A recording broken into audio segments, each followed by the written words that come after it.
ang dalangin niling sa pangalan ni Jesus. Amen. Ayan, bigyan naman po natin ng malakas na palakpak ang ating Panginoon. Hallelujah! Ayan, pasalamatan po natin ang ating Panginoon sa ginawa niya sa buong linggo at sa ginawa niya sa buhay natin na binusog tayo ng kagalakan sa ating mga puso. Amen po ba? Hallelujah! Awitin po natin ang For All You've Done.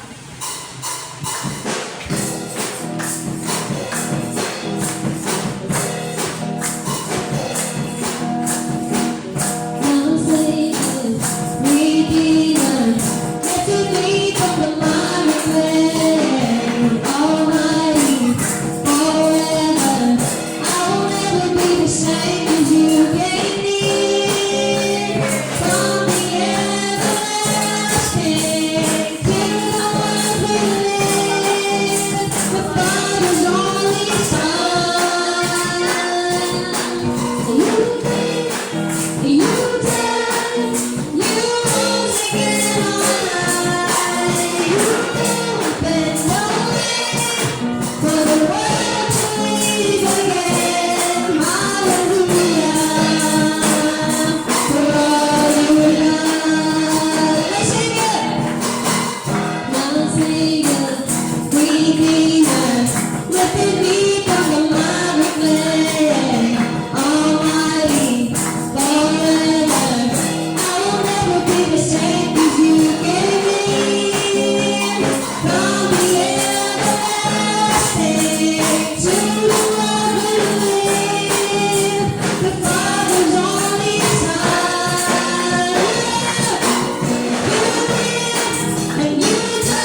Pasalamatan po natin siya sa araw na ito at sa araw-araw na ginawa niya sa buhay natin. Yes, Jesus. Patuloy po natin ito ng ating mga sarili sa ating Panginoon sa umagang ito.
Ayan, isa pong magandang umaga sa ating lahat. Palakpakan po natin ang ating Panginoon.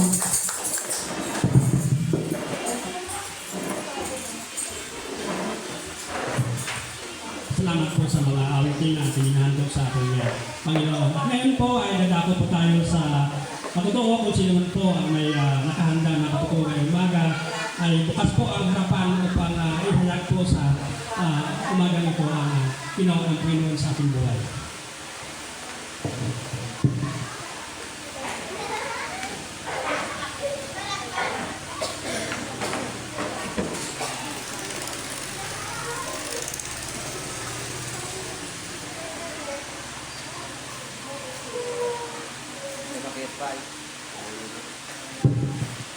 Magandang umaga sa inyong lahat. Ako sa inyo pagpasalamat sa Panginoon. Bigyan ako ng lakas. Maraming mga biyaya na pagkaloob sa amin. Pasalamat ako sa Panginoon sa kalakasan, sa kabutihan na binigay sa akin. Yun lang po, maraming salamat.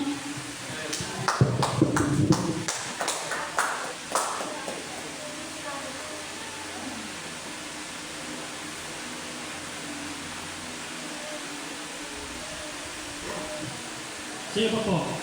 Ay ang may patutuo.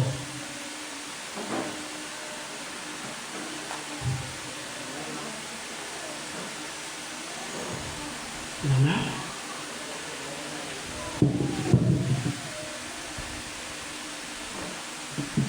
Ako rin po ay nais magpasalamat sa Panginoon sa buhay at kalakasan, sa patuloy na pag-iingat at sa mga biyaya din pinagkaloob ng Panginoon. Salamat din sa Panginoon dahil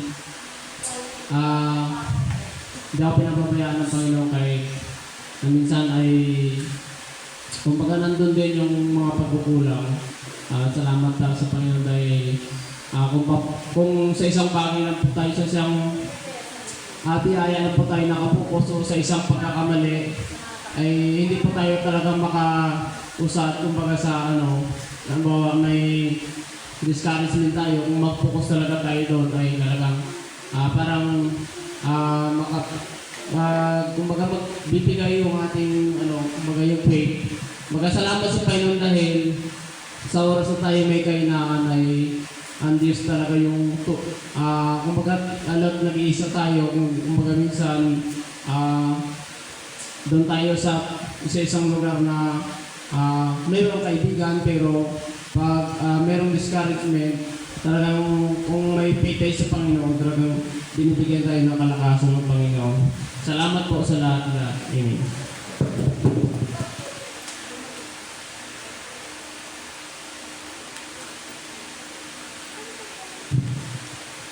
Nais ko rin pasalamatan ng Panginoon sa umagang ito na sa panahon natin ay talagang napakainit ko minsan.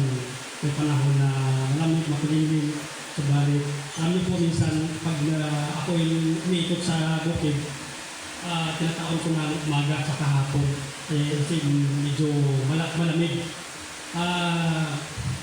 Minsan, pagka pagod na pagod ako, nagbabaam ako ng bawang. Pero effective talaga yung bawang kasi alam niyo mga kapatid, pag nangangala yung aking batok, parang kahit ba naramdaman ko. Kasi kahit nang-maintenance ako, ay naramdaman mo pa rin yung pangalan ng batok. Kaya ang ginagawa ko niyan, nagbabalat ako ng dalawang butil na bawang tapos minuya. Pag nasanay na pala ang dila ko sa kagulan ng bawang, baliwala yung init ba? Yung init ng bawang. Kasi may init yun yung bawang. Pero maya, kalma na yung mabuti na yung mga pinamta mo. Kaya salamat sa ganun pa man na talagang mayroong meron tayong extra na pinag-anuhan ng ating katawan. Kanina, maaga pa ko dun sa Kopil. Alam niyo, nabalitaan ko yung asawa ni Layla na-stroke daw, dinala sa kanta ngayon. Pero ibabiyahe daw yun sa kalimutan. Ganon siguro pala ang kanyang yung highlight. Kaya ingat-ingat tayo mga kapatid kasi sa panahon ngayon sobrang init. Pagka sobra tayong pagod ay dulo at ating yung stroke. Kaya tayo magpapagod masyado. Yun po. Tsaka alam niyo po yung ngayon salamat sa Panginoon sa panalangin ng Panginoon na yung ating sakahan ay tumigil na rin po yung paninira ng mga matkaga. Kaya salamat sa Panginoon. Talagang sana nawa ay pagpalain ng Panginoon yung ating sakahan. Sino pa po ang may testimony? Kung wala na, ay tatawagin po yung ating tagapagsalita ngayong umaga. Wala na? Kung wala na, ay narito po yung ating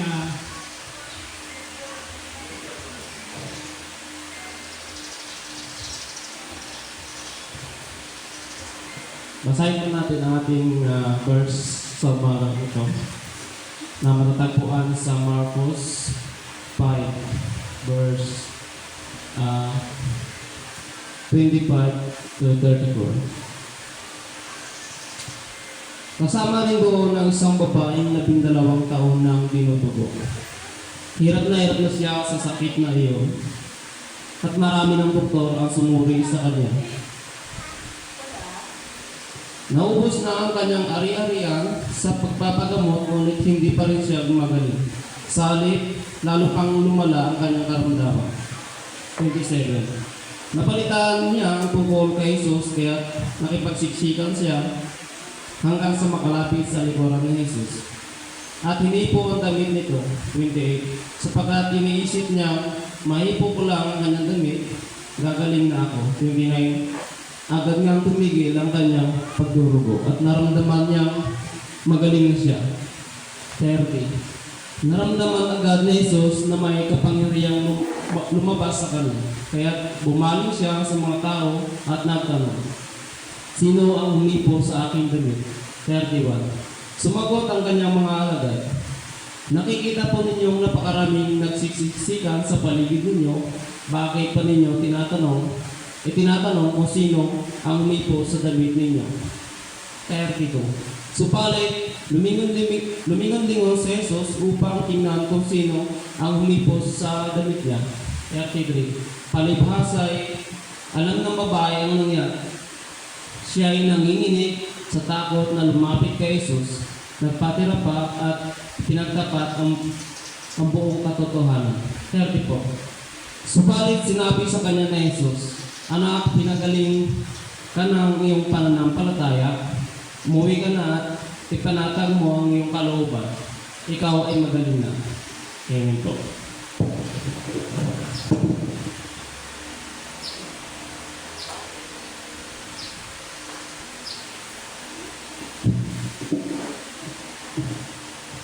Amen! Ang Diyos po'y mabuti.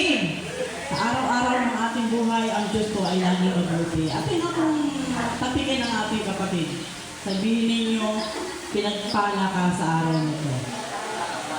Okay. Pinagpala ka sapagkat pinili mo ang makinig ng salita ng Diyos. Okay? So, akala ko yung sinabi ni Johnny kanina, bawang ibang pang-suwang. Yung pala, pang high blood. Okay. Kung nagdadalawa ba ng bawang ito para pang-aswang? Ay, wala na. Praise God. Okay. Pang high blood ng bawang, hindi ng pang-aswang. Patay manalangin.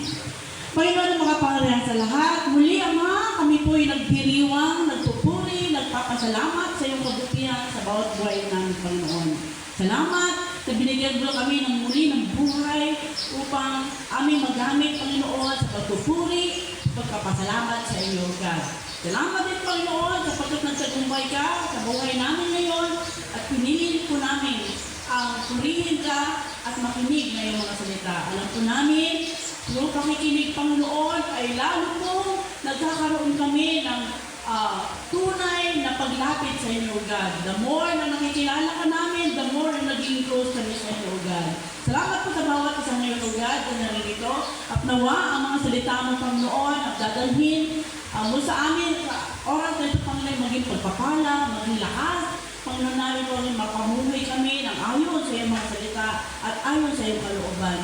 Lord God, kayo po aming tinataas at binibigay po namin sa iyo umagang ito. Panginoon, kayo po magkala, Panginoon, sa inyong spiritual na kalagayan, Lord God. Salamat po sa pang aming dalangin sa pangalan ng Jesus. Ang lahat ay magsabi ng Amen. Okay, anong oras na ba? Pahingi ako ng oras. Ilang orasan natin eh? Ano, 10? 10? 44. Sige. Paabot na ako ng cellphone ko dyan, ano? Ruben? Hindi lang ba sa unahan? Okay. So, sa umagang ito ay sama-sama po tayong mag-aralan sa salita ng Diyos, sa aklat ng Mateo. Pinabagatan ko po ito. Yung pamagatan na. Yung title ay Touch of Faith o Just One. No? Just One. Just One Touch. Isang touch lang. Basahin po natin yung kanyang mga nakalagay dyan. Basahin po natin ulit. Sama-sama. Samahan niyo po ako. Kasama rin doon, lahat, everyone, lahat po. Kasama din doon ang isang babaeng 12 taon na binudugo. Ulit. Wala, parang di kayo kumain. Di ba kumagahan? O, babasahin ko yung una, kayo naman 26. Okay. Kasama rin doon ang isang babaeng 12 taon nang binudugo. 26, kayo.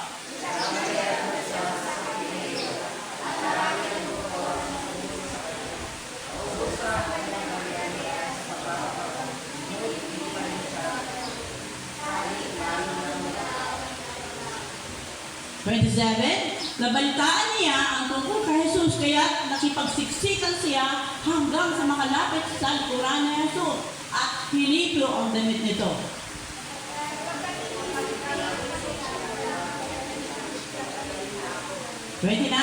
Agad nang tumigil ang kanyang pagdurugo at naramdaman niyang magaling na siya.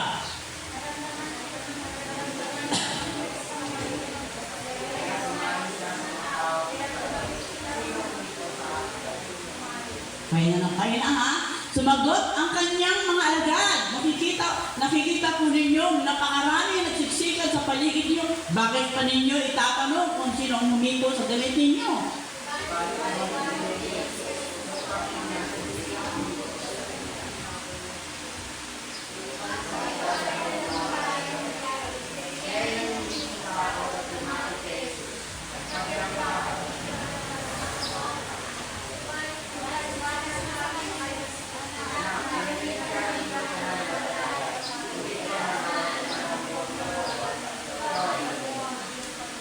Okay, alam niyo pa ba ang retention?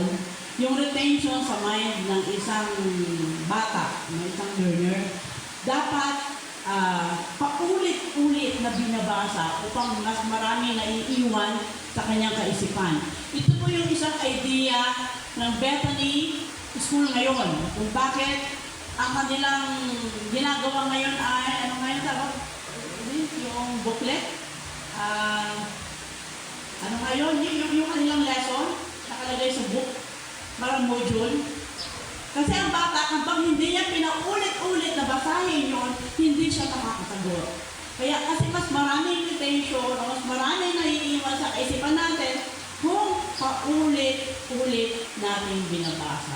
Kaysa sa isa lang. Okay.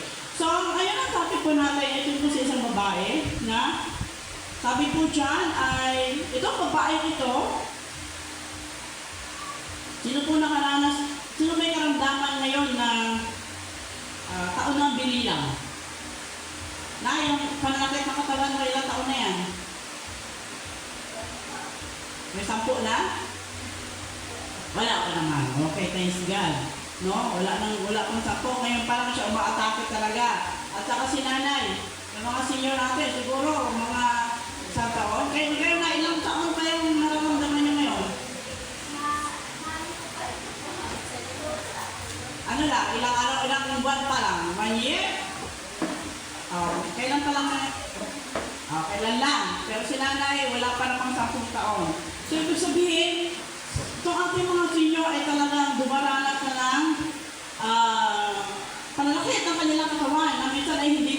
pagbibintihan kung saan nila isusuling ang katawan nila upang magkaroon sila ng komportableng kalagayan. So, okay. Okay, maganda na mga nanay. Dahil kami mga mas bata-bata pa, ay nakakaramdam na rin. Nakakaramdam na rin kayo ng mga pananakit ng baywan, likod, at kung saan-saan pa. So, sa edad namin ito, ay nararanasan na namin, nararanasan ninyo. So, paano ito, mga kapatid, tingnan natin ang babaeng ito, sa kanyang kalagayan.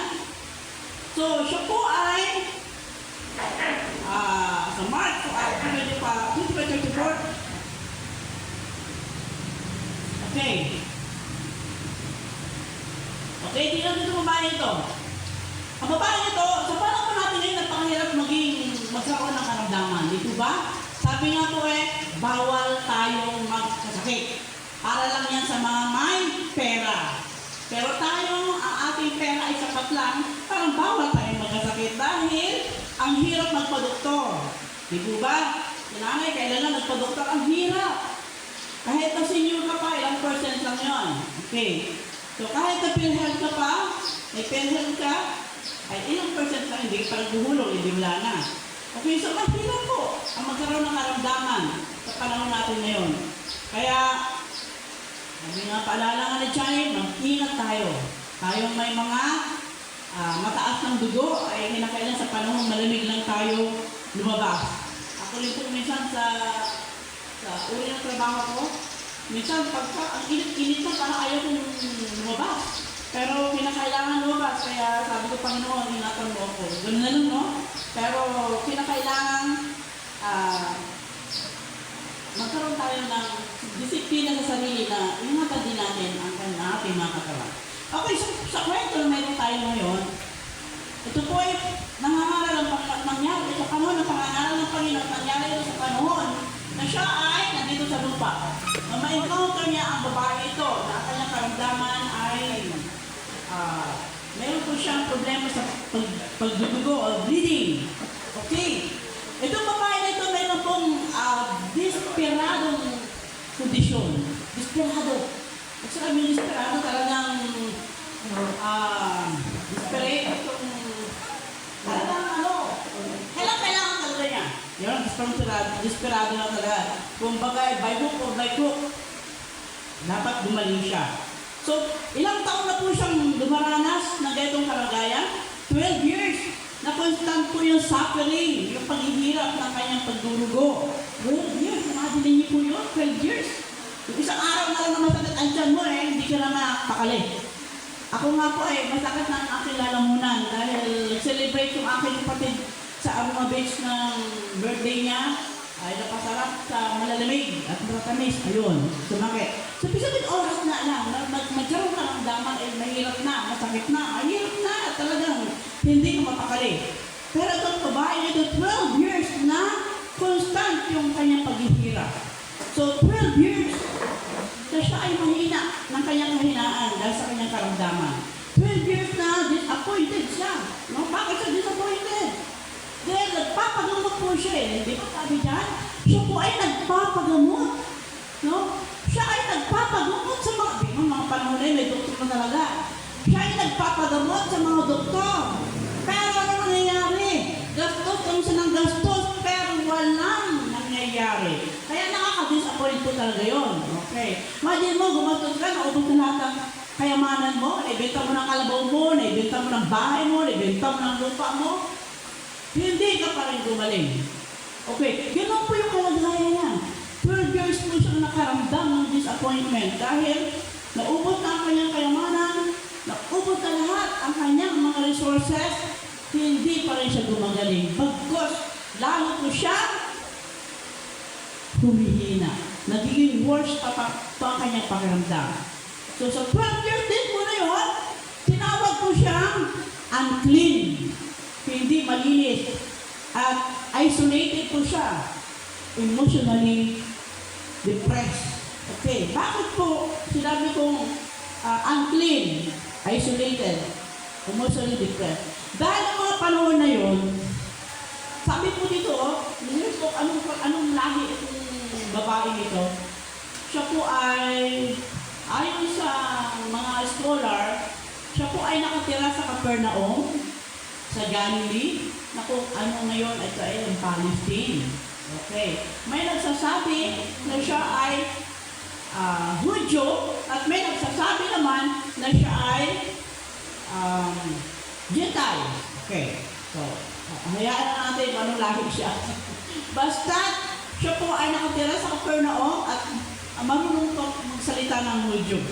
So, ang babae ito, dahil siya po ay sakop ng batas ng Hudyo, kapag may sakit ka, ng mga panahon na yun, tatawagin kang unclean.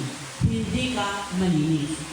Then, hindi ka pwedeng makisalamuha sa mga tao. Halimbawa, andyan kayo, nandito ka lang. No? Lalayo ka sa dami ng mga tao. Hindi na siya pwede pumasok sa mga templo. Bawal siya doon. Restricted siya doon. Okay. So, isolated siya. So, imagine mo yun, may sakit ka na nga, hindi ka pa nila malapitan, hindi ka pa nila emotionally. Pero maawa ka sa sarili mo. Diba? Imagine mo, nakikita mo, naglalakad sila dyan, pero ikaw nakatanghod lang sa kanila. So, ganun po, 12 years naranasan ng babae ito. So, pati kanyang mga, sabi ko kanina, ubos na ang kanyang mga resources para lang sa pagpagaling. Para lang magpagamot. At nagkaroon pa siya ng emotionally depressed dahil hindi siya pwedeng makalinggir sa tao, hindi siya pwedeng mahawakan, no? Hindi siya pwedeng manghawak sa tao kasi ang tawag sa kanya ay unclean. So imagine mo kalungkutan niya ng babae ito na nakatingin lang sa malayo na habang iba ay nagsasaya. But one day, sabi sa ating story, but one day nabalitaan niya. Okay. So one day, may nabalitaan siya. One day, narinig niya ang mga kwento patungkol kay Jesus. Na si Jesus ay nagpapagaling, na si Jesus ay nagpapagaling na may sakit, nagpapakita ng yung mga bulag na nakakita, yung mga pipi na nakapagsalita, yung mga lumpo ay nakakalakad at nagpapalaya siya ng mga demonyo. So, narinig niyo yun, nabalitaan niya yun doon sa mga tao. Kapagkat ng panahon na ito, ang Panginoon ay papasok sa lugar ng Capernaum. Okay? So, alam niyo naman ang Panginoon kapag nangangaral, sinusundan siya ng maraming tao. Okay? Bakit siya sumusunod sa mga tao? Dahil sa kanyang mga guro. Maraming klase ng tao sumusunod sa Panginoon. Merong taong dyan na kasusero. Ito lang makita ko ng ginagawa ng Panginoon. Merong mga tao dyan na naghahanap ng mali ng Panginoon o pakisumbong sa mga batas o sa mga pari ng mga Hudyo ng mga panahon na yun. Pangalawa, may mga tao dyan na talagang lumalapit at sumusunod kay Kristo dahil gusto makakita ng mga miraculous. At may mga tao din na sumusunod kay Kristo dahil gusto nilang gumaling. Okay. So, noong mga tao ito nakita, nalaman ng babae na ganito ang ginagawa ng Panginoon. Kaya, something happened. Nung mabalitaan niya ito talagang, meron po nangyari within sa kanyang puso, sa kanyang buhay. Nung marinig niya ang kwento tungkol kay Jesus, something happened sa kanyang buhay, sa kanyang puso. Meron isang parang bumukas sa kanyang kaisipan at sa kanyang kamalayan na na-amaze siya sa mga pinagagawa ng Panginoon. At sabi niya gano'n, ano ang mayroon kay Jesus? Doon nagsimula yung isang bagay na naging dahilan upang siya ay makalaya sa kanyang nararamdaman. Ang bagay na bumuhay sa kanyang puso ay ang pananampalataya. Anong klaseng pananampalataya? A persistent faith. No? Nabuhay yung kanyang pananampalataya nung marinig niya.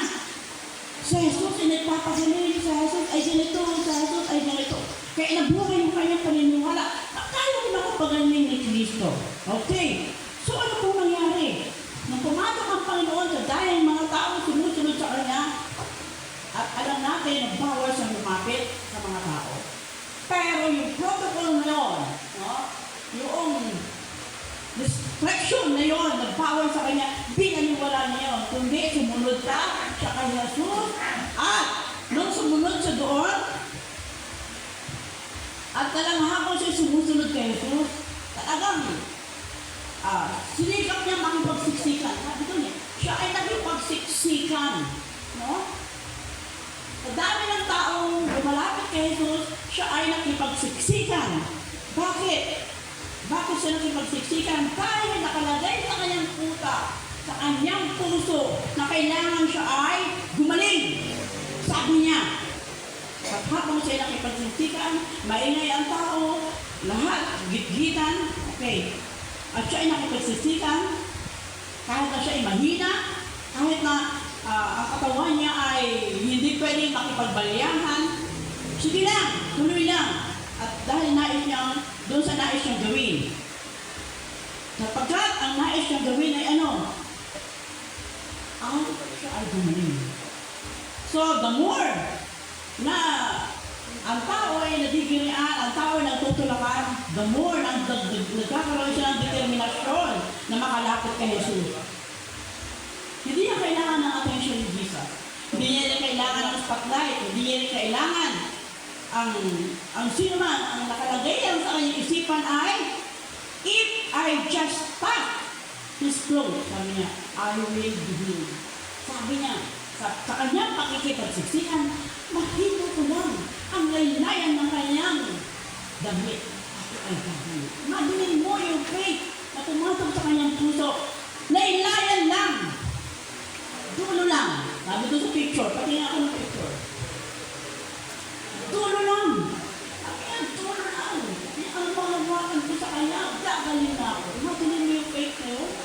So ilagay niyo po yung sarili niyo sa scenario ito. Na kayo lang yan. Sabi niya, dulo lang. Ang mga wakan niyo, gagaling na ako. At hindi ng faith niya. Diyan lang ito.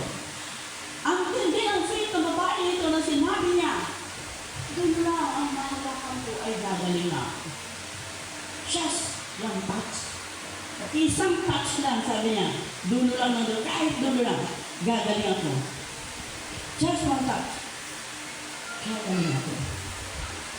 Kahit hirap siya, kahit pagod siya, kahit na nanginginig siya, sabi niya, mahawakan ko lang. Gagaling ako. So, nagtagumpay ba siya? Nagtagumpay siya.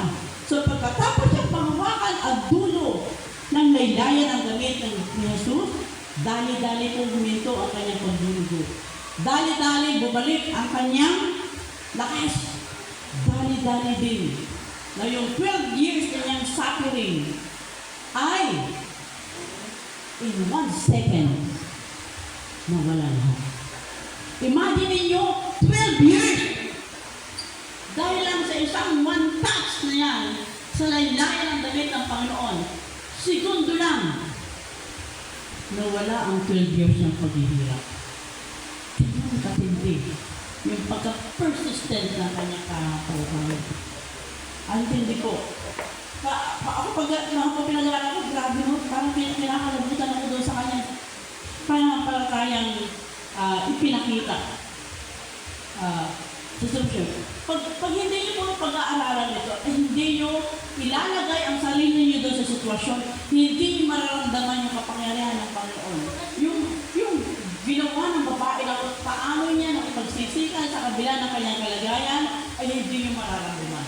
Pero kapag ilalagay niyo ang sarili niyo dyan, imagine niyo yung sitwasyon, so grabe, maiintindihan niyo kung bakit ang babae ito ay gano'n na lamang ang kanyang desire, ang kanyang determination na gumaling.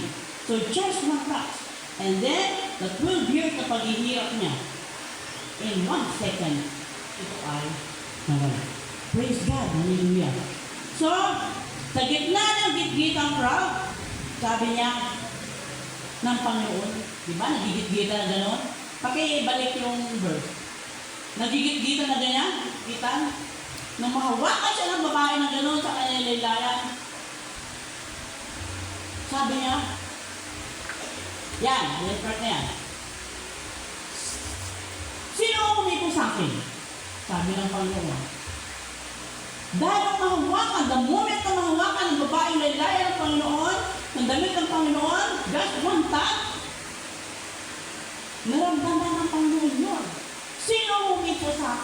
Sabi niya, sino ang humiko sa aking damit? The second verse, sumagot ang kanyang mga alagad.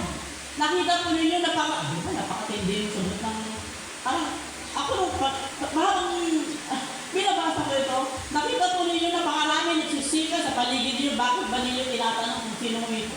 At yun, paano naman itong mga apostol na siya napakaano ng tanong? Parang yung word na, parang kung gusto ko yun aba naman, parang gano'n. Aba naman, ang dami-dami tao nang imbestigan. Bakit? Tatanong mo pa kung sino lang hipo sa'yo. Di ba? Parang gano'n. Parang ang dami na, yung mga apostol na ito, yung kausap nila ang Panginoon, pero tanong, ang dami-dami tao nagsisika, tatanong mo pa kung sino nakahipo sa'yo. Wala ka mang isip. Parang gano'n, no? Hindi. Nakita mo ang dami. Hindi talaga maano ka talaga. Magagalaw ka, mahahawakan ka talaga. Kasi ang dami nagsisika. Tatanong mo pa. Parang gano'n. Bakit malilito ang mga apostol na ito? Okay. Sabi, tatanong mo kung sinong dito sa'yo sa damit ninyo. Nagot ang Panginoon. Sapagkat, naramdaman ng Panginoon na mayroong power na lumabas sa kanya.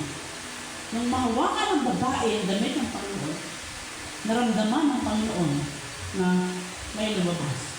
So sa dami na nagsiksikan, no? Sa dami na humihipo sa Panginoon, sa dami na nakagalaw sa Panginoon, pero kakaiba, sabi niya. This was different, sabi niya. Ito ay kakaiba. Iba ito, sabi ng Panginoon.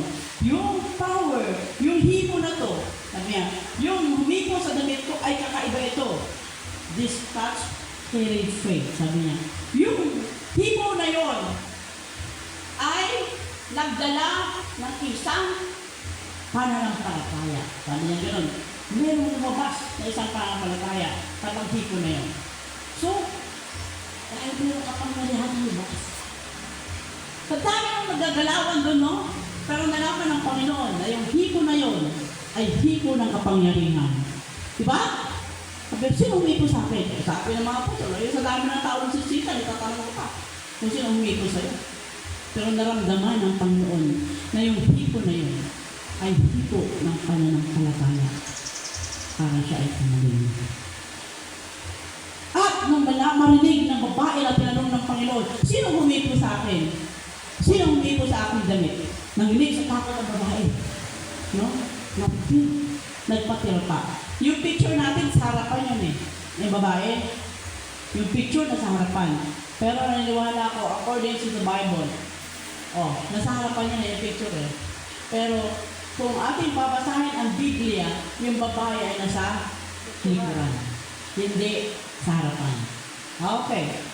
Nasa harapan siya. Pero yung illustrate niya ng picture, nasa harapan siya. Pero sinabi sa Bible ito ay siya ay nasa likuran. Okay. Yun, nanginig ang babae. At marinig niya, sinabi ng Panginoon, sino humipo sa aking damit? Sabi niya, nanginig siya sa takot at nagkatira pa siya sa pangalapan ng Panginoon at sinabi niya na siya ang humipo sa kanyang damit. So instead na ang Diyos ay magaling sa kanya, no? Instead, natawagin siya na ikaw ay malinis, ikaw hindi malinis, bakit mo ko hinawakan? Ang sabi ng Panginoon sa kanya, anak. So, sabi ng Panginoon, anak. Anak! Dahil babae yan, daughter ang nakalagay doon sa English. Anak, pinagalingan ang iyong pananampalataya. Umuwi ka at ipanatag mo ang iyong kalooban. Ikaw ay magaling. Ipanatag is peace. Peace. Panatag, peace. Ang kahulugan niya. So sabi niya, tinawag siya, anak o daughter. Sabi ng Panginoon sa kanya, anak, daughter, your faith ang nagpagaling sa iyo. Go in peace and be free from your suffering. So imagine niyo, hindi siya nirebuke, hindi siya pinagalitan, hindi siya sinino, sigla pa, kundi ang sabi ng Panginoon sa kanya, anak, napagaling ka ng iyong pangampalataya. Umalis ka na mapayapa at ikaw ay malalim mula sa kayong karamdaman. So in the moment na na-receive niya ang kagalingan, na-restore po o nanumbalik yung kanyang pagiging, yung kanyang identity. Na pwede na siya, nung na-restore na ang kanyang kagalingan, nanumbalik na ang kanyang katawan, muli ay naibalik yung kanyang identity. Pwede na siyang makimingger, hindi na siya tinatawag na unclean. No? At sabi ng Panginoon, mabuhay ka. At mabuhay kang may kapayapaan at malaya ka na mula sa iyong paghihirap. So, yung hindi nagawa ng doktor ng 12 years, no? By faith, nastated ito ng one touchdown. Amen? Yung hindi nagawa ng doktor, di sila pagaling. Pero naayos ito sa isang hawak lang sa laylayan ng Panginoon. So mga kapatid, listen. Sa panahon natin ngayon, mga kapatid, inahamon tayo ng Panginoon na ang ating mga pananampalataya ay maging persistent. Na magkaroon tayo ng pananampalatayang persistent faith. Matyaga, makulit na pananampalataya sa Panginoon. Pangalawa, magkaroon tayo ng active faith na can overcome obstacle. Aktibong pananampalataya na kaya mag-overcome ng lahat ng obstacle o lahat ng humaharang sa ating paglilingkod sa Panginoon, sa ating pamumuhay bilang Kristyano. Active faith. Okay? Secure po ang healing. Secure po. Na-fix ng Panginoon o naayos ng Panginoon yung buhay ng babae. Hindi lang yung kanyang pisikal na maramdaman, kundi yung kanyang sosyal, yung pakikisalamuhan niya, yung kanyang emotional ay naayos. Nung siya ay gumaling. So, ganun din po tayo, mga kapatid. Once na tayo ay lumapit sa Panginoon at nagpakumbaba sa Panginoon at naging persistent ang faith natin at naging active ang faith natin, secure yung bawat emotion natin, yung bawat physical natin, yung bawat social life natin. Dapat hindi tayo kinakatakutan ng lipunan na ating ginagawa. Diba? Dapat tayo ay pinahangaan dahil sa ating pananampalataya. Amen! So, then, pang-apat po ay na-recognize ng Panginoon. Na-recognize ng Panginoon yung ating bawat ginagawa. Na-recognize ng Panginoon yung babae na yun nung mahito ang kanyang laylayan damit. Alam niya na something happened. So, once na tayo ay persistent ang faith natin, active ang faith natin, secure ang bawat aspeto ng buhay natin, nare-recognize ng Panginoon. No? Kaya niyang malaman kung sino sa inyo yung humiko sa laylayan ng Panginoon. Kaya malaman kung sino yung nakakatouch doon sa biyaya na ibinibigay ng Panginoon. Alam niya kung sino yung anak niya na talagang sa kabila ng lahat ng humaharang sa kanyang paglapit sa Diyos, ay alam niya kung sino yung patuloy at patuloy makulit at hindi humihito kung sa Diyos ay lumalapit. Sabi na ni Juben kanina, may mga panahon na parang nakakagawa tayo ng mali. Nakakamarami yung mga disappointment. Pag titingnan natin yun, talagang tuloy tayo mawawala sa Panginoon. This girl, no, itong babae nito, kahit ang dami circumstances sa harapan niya, para makalapit kay Jesus, hindi siya tumigil. Hanggang din yan ganito. Sana din ganito tayo. Narinig ko guys ang Panginoon kung sino ka. Next, breaking protocol for God. Sinira yung protocol. Ano yung protocol ng panahon na yun? Bawal siyang lumakit. Unclean siya. Yun yung batas. Yung Moises. Unclean siya. Kasi yung mga panahon na hindi pa namamatay ang Panginoon si Kristo. Kasama pa nila ng mga pagkato. So, ang babae ito ay unclean. Bahagi pa siya ng batas ni Moises. Yung protocol doon talagang hindi ka pwede lumapit. Pero ang ginawa ng babae, kasi alam ko nagpawal. Alam ko na hindi ako pwedeng lumapit. Binrate niya yun. Sinira niya yung protocol na yun. Anong ginawa niya? Lumapit siya kay Jesus. Kahit ano pang sabihin nila, kahit na nadudumigol na siya sa kung nangyayari. Hindi niya yung pinansin.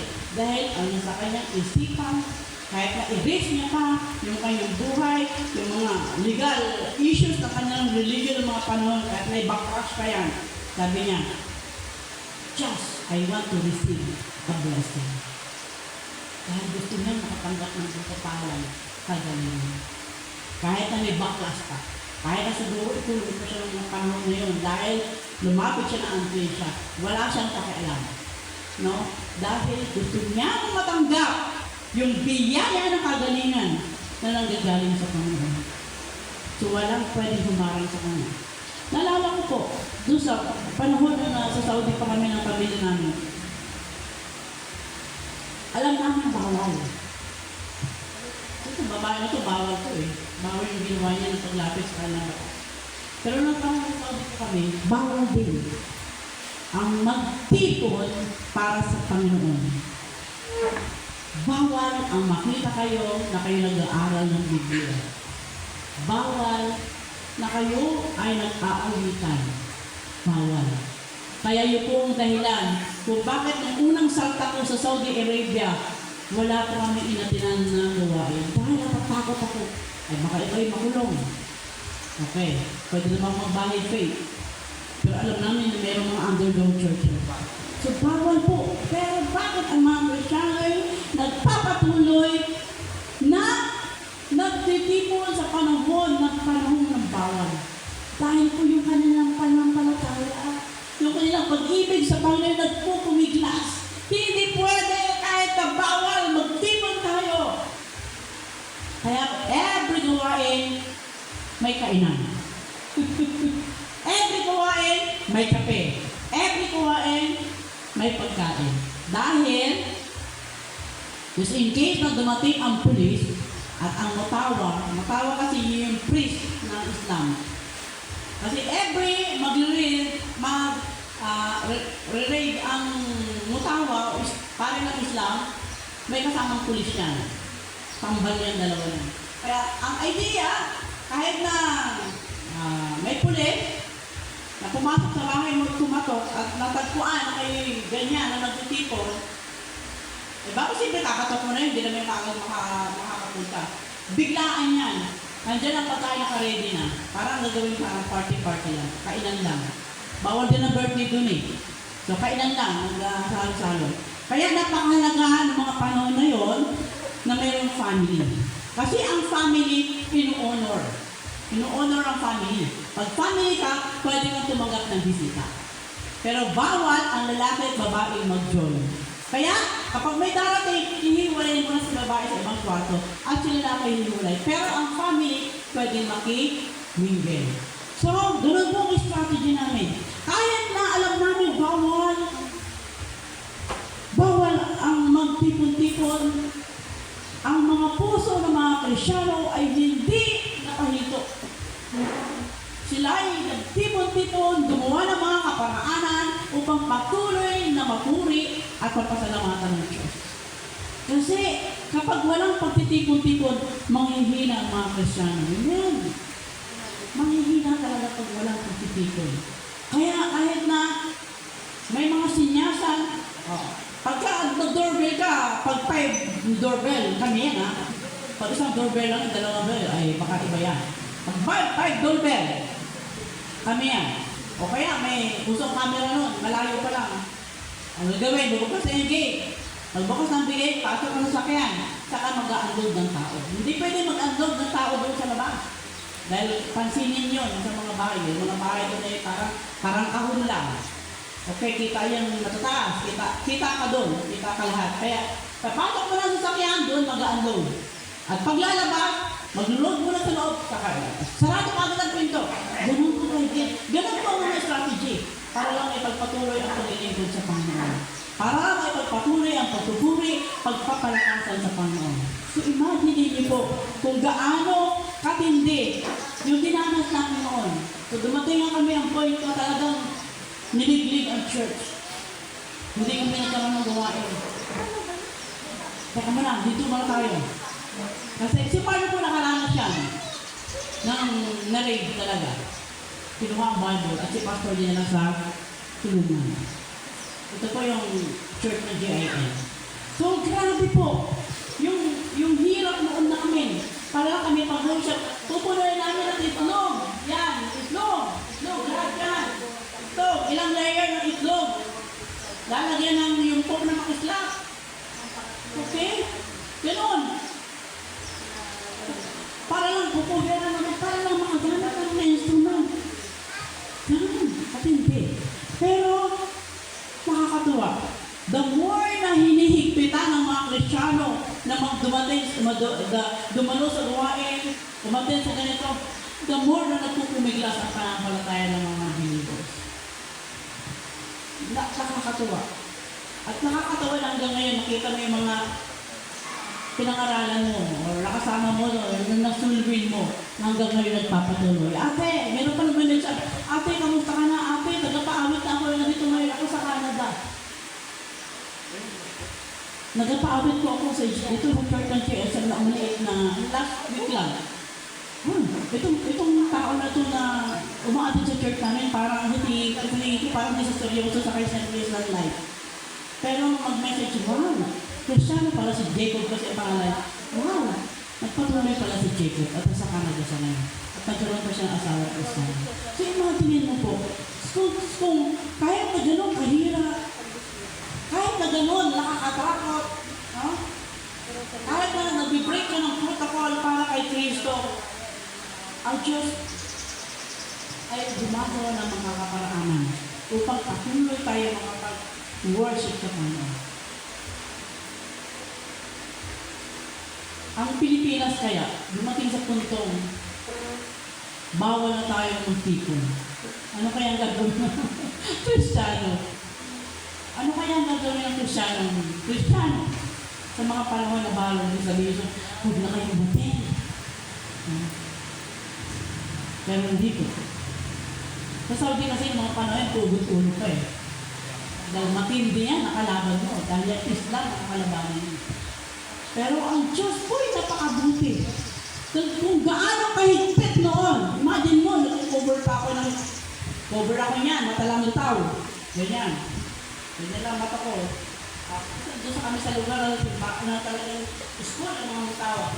Cover lang, nakagaya lang, black yan. Ang ganda mata ko, yan. Imagine mo, nagpunta kami sa park, nag-badminton kami ni, nakita sa Mayari, dumalo sa akin, nag-badminton kami. Naka-cover. So imagine mo yun? Sabi ko kay Candice, ay Diyos, kainit! Tapos, medyo malawak yung park. So, ang hirap talaga. So, nakasakay na ako sa sasakyan ni Marlo. Sa sasakyan namin. May nakasunod na mukha. Ay, nakaganon yung mukha ko. Nakalaba. Ha? Cover your head! Cover your face! Cover your face! Grabe naman tumutawa na po. Sasalog na ako ng sasakyan. Cover your face! Cover your face! Ganun katindi. Ganun po katindi ang kanilang pagka-stricto sa kanilang religion. Ako ganun din. Kakain ka ng ice cream, mga ganyan. So, lahat. Kainan yan. Lahat. Kainan yan. Kung lalaki, babae, wala eh. Pagkakain kayo pamilya, meron cubicle yan. Doon ka sa loob ng cubicle, pamilya kayo. Para pwede ka magano. Nakasarado yun. So, ganun po katindi. Pero pwede. Minsan nakakita ko ng na babae, naka-cover. Mukha niya. Sabi kay Marlo, bakit sa babae na yung mama? Nakalabas ang mukha. Kasi, yaya yun. Ay! Sabihin mo, yaya mo na ako. Maglabas na ako ng mukha. Kahit na yaya mo na ako. So, ang hirap ng sitwasyon. Pero ganun po kabuti ang Panginoon. Dahil, ang salita ng Diyos sa lugar na yun, ngayon po. Grabe. Dahil ang mga panahon ng mahigpit, ang salita ng Diyos, kami po nanalangin na nawag dumating Panginoon ang panahon na ang Saudi Arabia ay maging maluwag ng salita ng Diyos.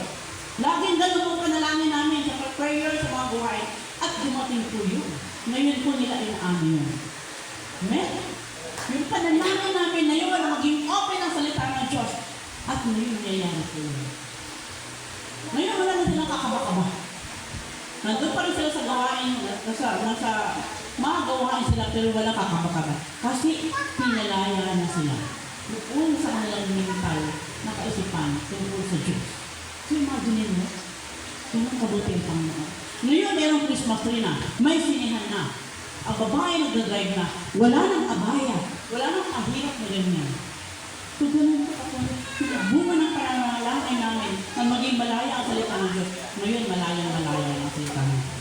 At baka dumating pa ang panahon na magkakaroon kasi ng mga panahon na yun, nananalangin kami na mayroong isang lugar na yung lugar na yun ay nandoon lahat ang gawain ng mga Kristiyano. Dumating pa ang puntong yun. Para kumbaga mayroong mga general gathering, pwede pumunta ang mga Kristiyano sa lugar na yun. At dapat yun, dahil ang salita ng Diyos ay hindi kayang pigilan. No? Ang babae nito ay hindi kayang pigilan. Dapat ang pangapalataya natin, mga Kristiyano ng Santa Fe, ay hindi kayang pigilan. Lalong nagpupumiglas na makalapit kay Jesus upang tumanggap ng kanyang pagpapala. Amen! So, purihin po ang Panginoon sa umaga ito. So, mga kapatid,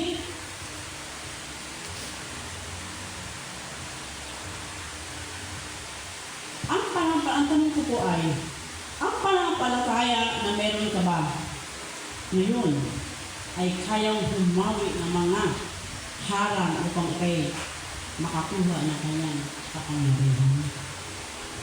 Ang pananampalataya meron ba tayo ngayon ay kayang humawi ng obstacle upang makakuha ng kanyang kapangyarihan?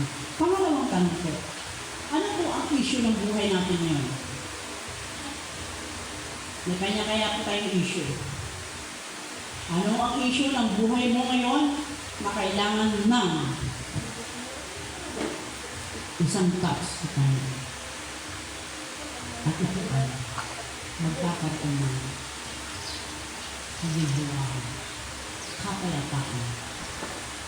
Anong issue ng buhay mo ngayon na kailangan ng isang touch lang sa laylayan ng Panginoon? Upang ang kagalingan ay dumalay sa iyong buhay, sa iyong sambahayan, sa iyong buong pagkatao. Just one faith, just one touch of faith, kaya natin mapahinto ang Diyos at ma-recognize na tayo na kanyang anak. Put your faith into action. Show how God love you and care for you. Isang touch lang po. Napapahito natin ang Panginoon at marirecognize siya tayo. Anak na kita. Dahil napalabas mo ang aking kapangyarihan. Anak na kita. Dahil napalingon mo ako. Anak na kita. Dahil nakahilit. Dahil sa tunay, active na pananampalataya meron tayo. Kaya ba'y madalaman? Panginoon, makapangyarihan sa lahat, tunay nga Panginoon na yung pananampalataya meron kami agad ay laging issue ng buhay namin agad patungkol sa inyo. Salamat po sa buhay ng babae ito agad na nakita po namin kung gaano ka-persistent po yung kanyang faith, kung gaano ka-active ang kanyang faith, kung gaano po ka-secure agad yung binigay ng kagalingan sa kanya. Kung gaano katotoo yung kanyang palataya na nagpalabas niya ang iyong kapangyarihan sa isang touch na agad, sa isang pagtipon lang ng laylayan ng damit. Nagkaroon po siya ng kagalingan. Katanggap niya po yung blessing na nais po makantang. At nawa kami bilang mga anak mo, God, sa lugar na ito, naway maranatan din po namin, Panginoon, na isang hindi lang namin, Panginoon, isang tawag lang namin sa iyo, God. Isang paglapit namin sa iyo, God. Makikita mo kung gaano ka-genuine, kung gaano katunay yung aming pananampalataya. At wala pong reason kung hindi mo ibibigay yung aming nais. Kapag nakita mo doon, Panginoon, ang katapatan ng aming pananampalataya. Lord God, minsan pa ang iglesia ito, Lord. Kaya patuloy mo, Panginoon, kapatagin ang pananampalataya upang ang pananampalataya ay magtutulak upang makita namin Panginoon yung kapangyarihan. Salamat po at amin po inaangkin, O God, na lahat na mga bagay na nais mong bigay sa amin. Panginoon, ilangkin po namin ito, O God, na mayroon pong pagkakasalamat at magpupuri sa iyong pangalan. Purihin ka, Panginoon, sa iyong mga silensya sa umaga ito. Salamat po. Ito ang aming dalangin sa pangalan ni Jesus. Amen.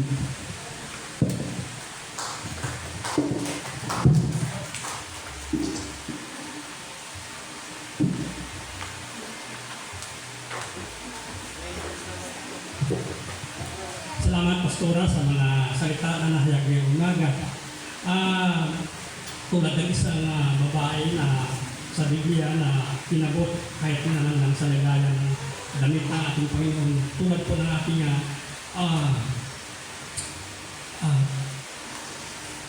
pananampalataya na sikapin natin maabot ang kapangyarihan ng Panginoon upang sa ating pananampalataya ay kasunod po yung biyaya at kagalingan ng ating mga karugaran. Yun po. Ngayon po ay natapos tayo sa opening.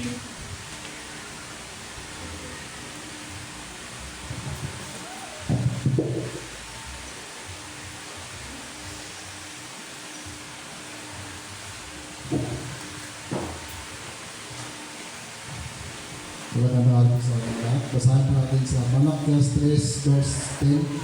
Dalhin ninyo ng buong puso, ng buong buo ang mga ikasampung bahagi sa tahanan ng Diyos upang matugunan ang pangangailangan sa ating tahanan. Subukin ninyo ako sa bagay na ito kung hindi ko buksan ang mga bintana ng langit at ubos sa inyo ang masaganang pagpapala. Ilaw sa Ayan, inilayan ko po ang lahat na tumayo para po sa ating pagbibigay sa umaga ito.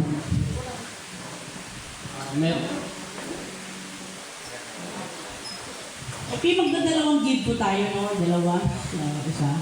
Bakit po? Dahil yung pong isang kapatid natin sa pananampalataya na taga-Sablayan, ito po, ang Sablayan po ika-cluster natin. Siya po ay umuwi na sa Palusingan, si Heidi. Siya po yung tagapagluto, every may gawain sa Bethany ng kabuuan. Si Heidi po ay umuwi na sa Panginoon. So, kahit yung mag-o-offering, naalala ko po kasi, nung si Annabelle ay namatay, nagbigay po ng offering ang clusters natin. Yung cluster, kasama ng clusters natin. Kaya, bilang tugon din, na tayo ng cluster natin ng taga-Sablayan na yan, kaya Ma'am Len na Binoya, si Dr. Adam, tayo ay makibahagi din ng ating nakayanan para doon sa namatay, si Heidi. So, tumulong sila sa ating panahon na si Annabelle ay mawala. So, tayo din sa panahon na ito, tayo din tumulong, hindi sa kakayanan nito. Okay? So, dito pa natin ilalagay ating regular offering and dito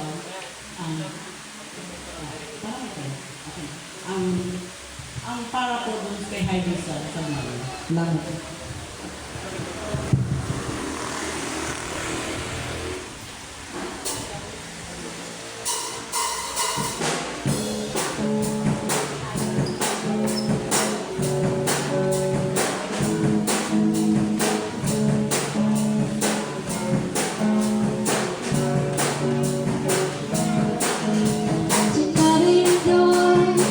Ang lahat ng buhay ko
salita na hinagluga sa mga Lord God, bigyan po po Sama ng kalakasan na patuloy namin Sama na matugumpayan ang lahat ng Sama, mga hindrances, ang lahat ng mga mahadlang o God, at patuloy kami na lumapit, na mapaya, na may kagalakan na mayroong kapayapaan Sama sa paglapit at pagsampat at pagpuro sa iyo. Salamat Sama sa lahat. Lord God, sa mga ito, ako po dinadalahan ito Sama, naway ito pong patuloy na pagpalayan po ito Sama ang aming mga kapatiran, na patuloy po ito Sama na nagbibigay sa among sa iyong kadakilang gagawin po namin ng Diyos na sana po ito Sama, pagpalayan po ito Sama, ang bawat nandog ng bawat isa sa aming God. Sa iyo po Ama, mga sa pagpuri, sa salamat at sa mga ito. In Jesus' name po ito.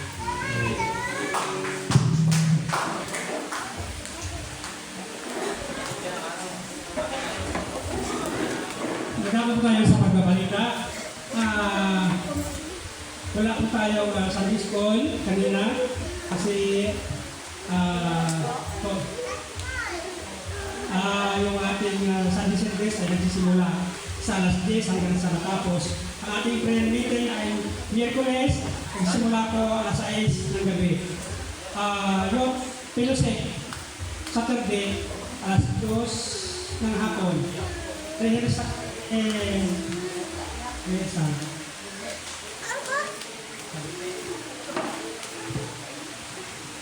Okay mga, ang ating Sunday School, start po tayo sa March. Sa March, anong March? Sa unang linggo ng Marso. Ang gagawin po natin, meron po kong hinihintay na lesson from Saudi Arabia sa church namin dati ng mga guidelines sa Sunday School. Pero habang wala yun, ang gawin po natin ay ganito. Mag-start po tayo ng 9. Di ba sabi natin 9 yan? Maglalagay ko ng isang tao dyan. Walang tatanggi. Walang tatanggi. Lahat tayo ay qualified para sa bagay na ito. Okay. Ang gagawin po natin, magbabasa po tayo ng Bible. Okay? Sisimulan po natin yan ng Genesis 1, chapter 1. Isang chapter sa isang Sunday School. Okay. Magbabasa. Sabi ko, hindi mag-i-explain, kundi magbabasa. So maglalagay ako, so ang layunin natin ito, magbabasa natin ang buong Biblia. Okay? So, maglalagay po ako isang tao dyan. Uunahin ko muna yung mga malalapit. Wala pong excuse. Kayo lang po magpapasilitate. Habang 1, 2, 3, basta't pagpalatnak ng alas 9, ikaw ang siya magpapasilitate, dapat ikaw ang nandito at sisimulan mo ito magbasa. Okay? Babasahin nyo yan. Babasahin. Hanggang sa maubos nyo ang chapter 1. The next Sunday, chapter 2. The next Sunday, chapter 3. Diyan sa chapter 1 na na binasa natin, bumuo kayo ng mga tanong. Okay? Bumuo kayo ng tanong. Magtatanong kayo dyan. Kung hindi nyo kayang itanong sa araw na isulat nyo yung tanong at ilagay nyo sa box. At yan ang pag-uusapan natin sa mga susunod. Sa pagsasama-sama natin. Basta't dictator ng mga panong araw na yun, babasahin ang pasunod. Diba, dalawa lang kayo. Salitan kayo. Hanggang sa may dumate, ibigay mo isang verse sa kanya. May dumate, ibigay mo hanggang sa matapos. And then, ano kayo ng tanong? Tanong ninyo, ilagay sa sulat, tapos ilagay nyo sa box. Okay? So, ang ilalagay ko doon, na una, pwede Lina ikaw muna. Kayo malapit eh. Okay? Kung malapit. So, hindi pwedeng malate si Lina. Okay. 9 o'clock, may kasama ka isa o dalawa, simulan yung basahin. And then, pagkatapos yung nabasa at may oras pa, kayong lahat, magano kayo ng tanong. Okay? Pangatlo, ano kayo sa utak ko kanina? Yun, para po tayo ay magkapasimula sa Sunday School. Sunday service, walang malilate. Ito tanda natin ha. 2, 3, wala pa si tutok para magsimula. Mag-uumpisa po tayo. Mag-uumpisa ako kahit na walang praise and worship leader, mag-uumpisa ako. upang hindi maubos ang oras natin at magkaroon tayo ng disikla. Amen po ba? Kasi pag pinasundan ko po kayo, kayong mga malalapit dito, pag pinasundan ko po kayo, aabutin tayo ng alas 12, alauna. Tama? Kaya, kung sino nandito, encourage ko na lahat ng may that day, sila may hawak ng schedule natin. Yung nag-ano ng opening prayer, ganyan. Dapat, yung susunod na maglilid, ilalagay mo rin dyan. Okay? Pag nandyan kung pangalan nyo, huwag na kayo a-absent, please. Unahin nyo na ito. Ito'y ginagawa natin hindi para sa church. Ginagawa natin sa Panginoon. Amen. Kayo nakalagay sa posisyon yan sapagkat kayo ang ginagamit ng Panginoon.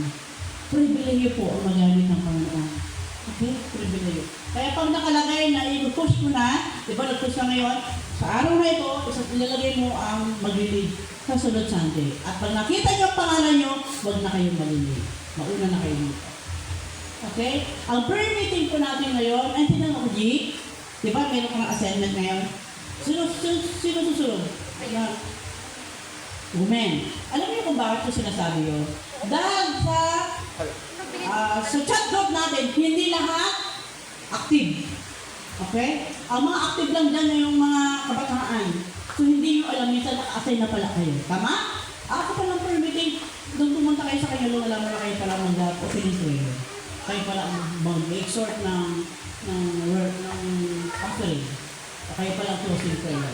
Kaya, ipa-plus na kagad dyan. Pag uwi natin, makikita nyo ng position nyo kung ano kayo dyan. Para sa susunod na linggo, naka-ready na kayo. Amen po ba? Amen. Para magkaroon po tayo ng kaayusan. No? Then, sa Biyerkules po, ginawa po namin yung altar nito. Okay, salamat kay Daisy. Wala, nandito pa rin si Daisy. Malis lang. Okay. Si Daisy, so salamat at tinanggap niyo tayo. Salamat at tawag ko pa sa kanyang tahanan. So, sa susunod po na Wednesday, nandito po kami. Sa susunod ay kanino? Yan na. Okay. So, February 18. Okay. Kasi si Lina ang atin doon, nag-word. Kay Desi, dito sa church, si Joy. Sa sunod, si Jelly. Kalalorna. Okay? Kalalorna kayo pupunta ha? Si Jelly. Okay, sa sunod, wala na. Sa sunod natin, ulit natin yung message. Balik dun sa schedule. Okay. So, ang kabataan po, mayroon silang fellowship. So, i-challenge din na pagkatapos nito ng Sunday, so, bigla ko na po naisip ko kanina, samantalay natin habang dito si Nicole, magpatulong tayo ng gitara. Okay? Sino yung gusto matutong mag-gitara kahit na isa, dalawa, pumunta rito maglalaan ng 1 oras, 2 oras si Nicole para magturo. Okay? Kung gusto niyo matutong mag-drum, talian niyo si Michael para kayo ay matutong mag-drum. Si Michael ang kinakailangang talian natin, no? Para maturuan tayo ng drum.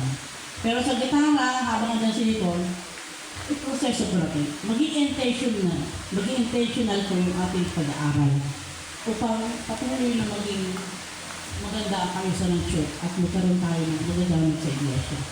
Okay, wala na po. Tayo po lahat ay tumayo. At manalangin.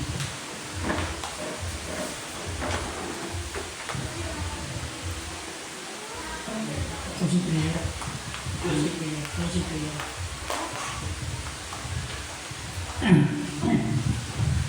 Maraming salamat po.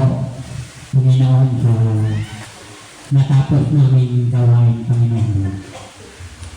Panginoon, maraming salamat po sa inyong mga salita na aming napakinggan, na ang mga salita ninyo, Panginoon, ay pumatagos sa buto kaso-kasuan namin, kung bibigyan namin, Panginoon, ng kahulugan at pagpapalaga na ang aming mapakinggan, Panginoon.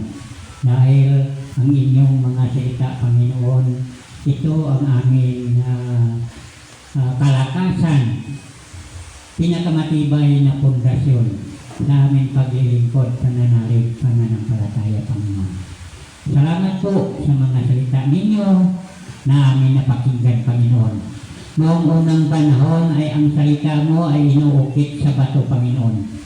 Ngunit sa panahon ngayon, Panginoon, ang mga salita mo ay inuukit sa aming mga puso't isipan upang dala-dala namin, Panginoon, kung saan man kami naroon, na ang mga salita ninyo, Panginoon, ang siyang nagtuturo sa aming daanan kung saan kami patungo, Panginoon.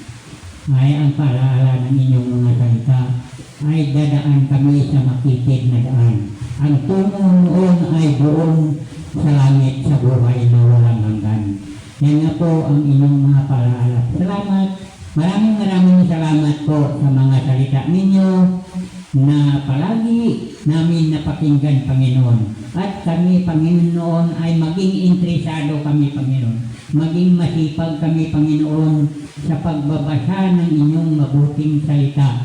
Na ang inyong mabuting salita, Panginoon, ang siyang silbing liwanag at matuwid na daan kapag kami, Panginoon, ay magbasa ng inyong mga banal na kasulatan. Ang siya lamang ang daan natin tungo sa ating kaligtasan, Panginoon.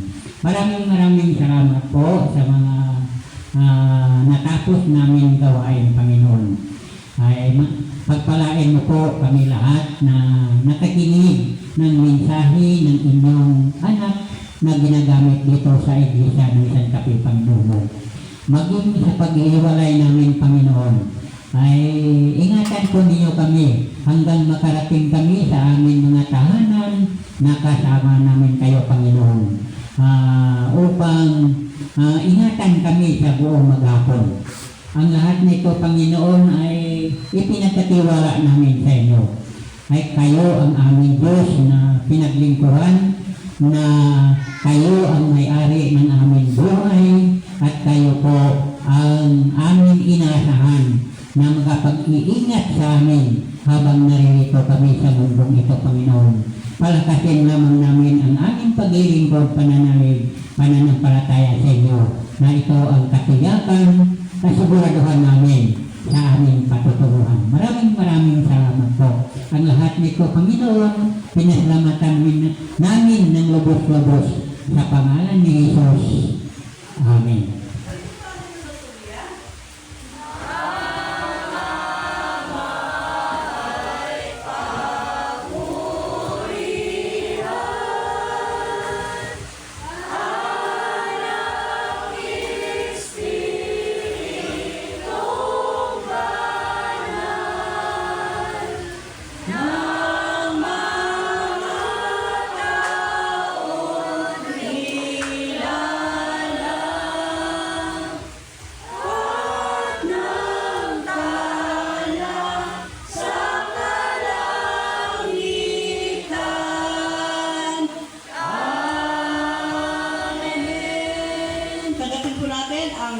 pagpapala ng Panginoon. Ang Panginoon na pinagmumula ng kapayapaan at siya na nawang magkaloob sa inyo ng kapayapaan sa lahat ng kaparaanan at pagkakataon. Naway sumainyo lahat ang Panginoon, sumainyo ang kanyang kadakilaan at ang kanyang kagandang loob sa pangalan ng ating Panginoong Jesucristo, ngayon at magpakailanman. Amen.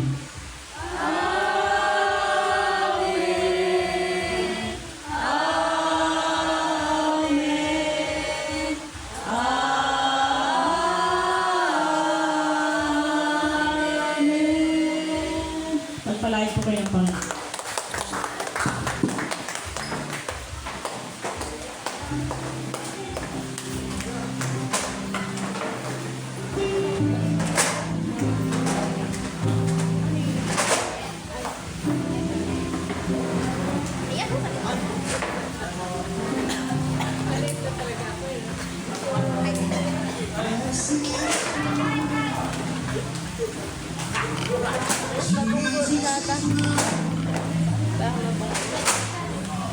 He's been